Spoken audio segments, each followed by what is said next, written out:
Hi everybody, I'm James Blacklaws, JB Commercial Finance here.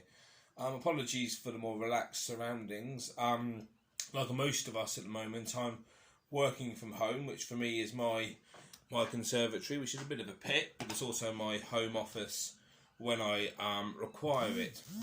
I just want to give you a little bit of an update around the government's plans and the business interruption loan. That the plans, as per my video the other day, for those of you who watched it, are very similar to the old Enterprise Finance Guarantee Scheme, which means that all available personal security has to be taken and business security to be taken by the bank before they'll consider a loan. Now this, to me, is slightly problematic because it means if you own a house, for instance, the bank is supposed to take a charge over that house to support any business lending before they'll consider this scheme. Now, the banks at the moment, as you might imagine, are under severe cosh, and the sort of timescales involved in taking these charges over properties are around about 12 to 15 weeks, and that is absolutely the case, which is just simply not going to work. So, I do believe that there will be an amendment to this plan next week, if not sooner, which allows the banks to release funds to businesses a lot quicker. They may even decide to use a different platform to do this, because the banks, as you might imagine, have cut back on staff over the years. They simply aren't in a position to administer this. They don't have the workforce. They really don't.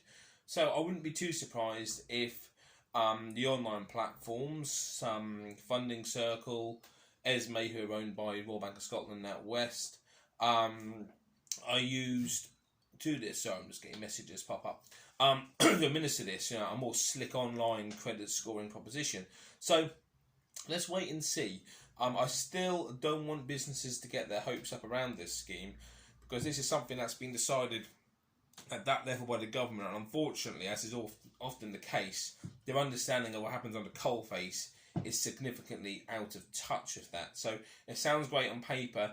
At the moment, in my professional opinion, there's nothing in these plans that are really going to benefit the very small business owners. So hold fire. I'm pretty sure that feedback is going up the line. I know that the local sort of bodies, the FSB, the Chamber, etc., are taking advice from guys like me and other business owners with regard to this and pushing it up to the government. So I do expect, and I really hope for a relaxation of this over the upcoming days.